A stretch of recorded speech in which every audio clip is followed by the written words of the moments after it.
Hello friends, today we're making Valentine's Day macarons filled with cookie dough. This filling is delicious and you can use it any time of the year. It's super easy to make and it's for all cookie dough lovers.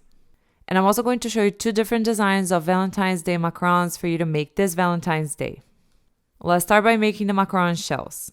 Here I'm sifting together the almond flour and the powdered sugar. I like to use a fine mesh sifter and my favorite flour to use is Blue Diamond almond flour.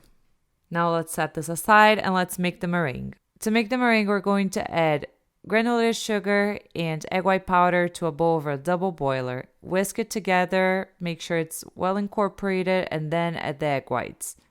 If you don't whisk the sugar and the egg white powder together before adding the egg white powder is going to clump up later. Whisk this mixture over the double boiler for a few minutes, just until the sugar melts. Feel the mixture between your fingers, and if you don't feel any sugar granules, you can remove it from the heat. Now transfer the syrup to the bowl of a mixer. Start whisking on low for about 30 seconds, and then gradually start increasing the speed to medium. I like to finish whipping my meringue on speed 6. It takes me about 13 minutes to whip the meringue. For you, it might be different. It might take you less time or more time. It depends on the eggs that you're using and also on your mixer and on the weather. Whip the meringue until stiff peaks have formed. Swirl your whisk on the bottom of the bowl and try to grab as much meringue as you can to be able to tell if it's done whipping or not. And then when you pull the whisk up, the peak should be stiff and shooting straight up, with possibly a slight bend at the top, but not bending down to the side. And when you look on the bottom of the whisk, you see the soft but defined waves right on the bottom of the whisk where the meringue is collected. Pour the sifted powdered sugar and almond flour into the stiff meringue and then start folding with a spatula. Since we're making different colors with the same batch of macarons, we are going to stop stirring as soon as we see no more dry ingredients in the mixture. So as soon as you see that the almond flour and the powdered sugar have incorporated with the meringue, you stop folding. And then divide the batter between 3 different bowls. You're not going to need much for the red batter since you're only making tiny hearts on top of the macarons. So I just took probably a cup out of batter and I had leftovers to pipe mini red shells.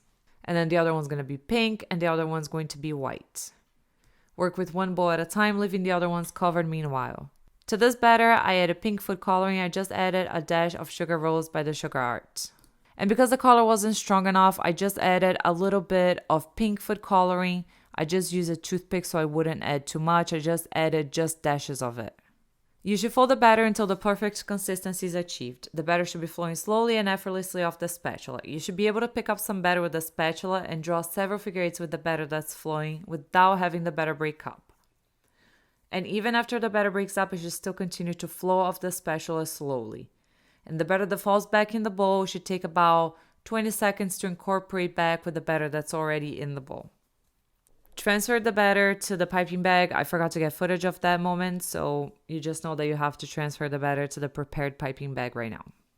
Now let's work with the next batter. We're going to add some titanium dioxide food grade to this batter to make it white. This to me is the best way to make white batter. If you don't want to use titanium dioxide, you can also use some white food coloring or just leave the batter as it is. And here you can see that the batter is done folding. It's flowing slowly and effortlessly off the spatula and is falling in a V shape and incorporating back with the batter that's already in the bowl. So we're going to transfer it to the piping bag and set it aside. Finally, we're going to work with the red batter. We're going to add a lot of food coloring to obtain a very deep red, and we're going to fold until the perfect consistency is achieved. Transfer it to the piping bag.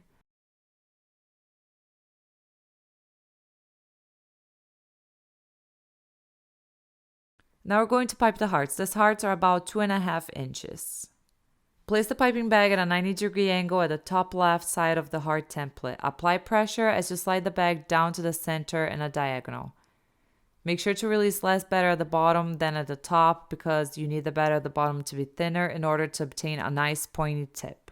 And then place the piping bag on the top right corner of the heart and apply pressure as you slide the bag down to the center on a diagonal.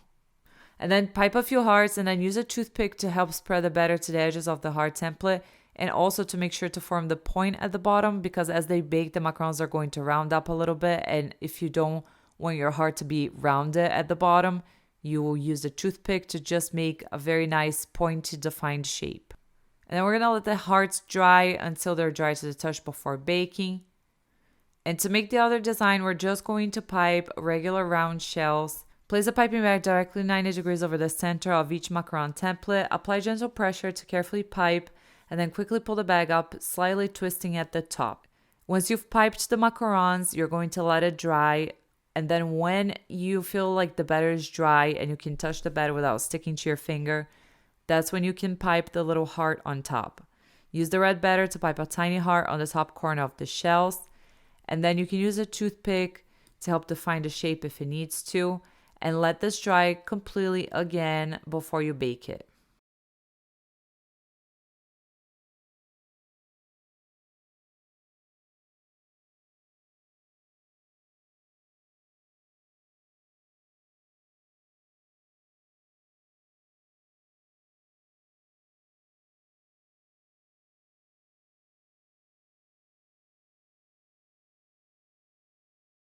And now we're going to make the cookie dough filling. First, we need to heat treat the flour. Place the flour in a microwave safe bowl. Microwave the flour for 1 minute, stirring in between. Set aside and then let it cool down, and we're going to prepare the rest of the ingredients and start making the cookie dough. So start beating the butter and the brown sugar in a bowl with an electric mixer for about 2 minutes. And then we're going to add the flour, the salt, and the vanilla. And if the dough is too crumbly and it's not coming together, add milk as needed. The dough should not be sticky, but it also shouldn't be crumbly or dry. Add the chocolate chips and stir to combine. I really recommend using mini chocolate chips or finely chopped chocolate. Gather the dough, wrap it in a piece of parchment or plastic, and flatten it to a disc, and then cover and place in the fridge for about 10 minutes. Remove the dough from the fridge and use a rolling pin to roll it out. You don't want this to be too thin, but you don't want it to be too thick either. So just cut out pieces of dough that are going to fit your macaron shell. For the hearts, I cut out a slightly smaller heart because this is the only heart cookie cutter that I had that would fit in here. And then I press it down on the bottom of the shells to make it fit all the way to the edges. To decorate the top shells of the hearts, melt some white chocolate and place it in a piping bag and snip the end with scissors. Then drizzle a little bit of the white chocolate on each heart and top with sprinkles.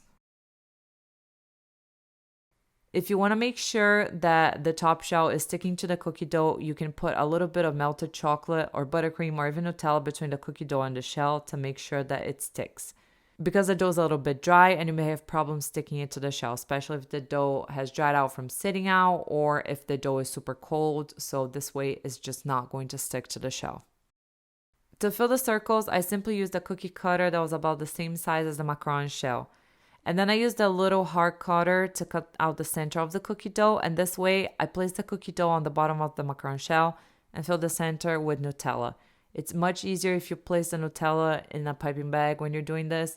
You can also do ganache, or you could do dulce de leche, caramel. You could also put sprinkles in the center. That's also fun.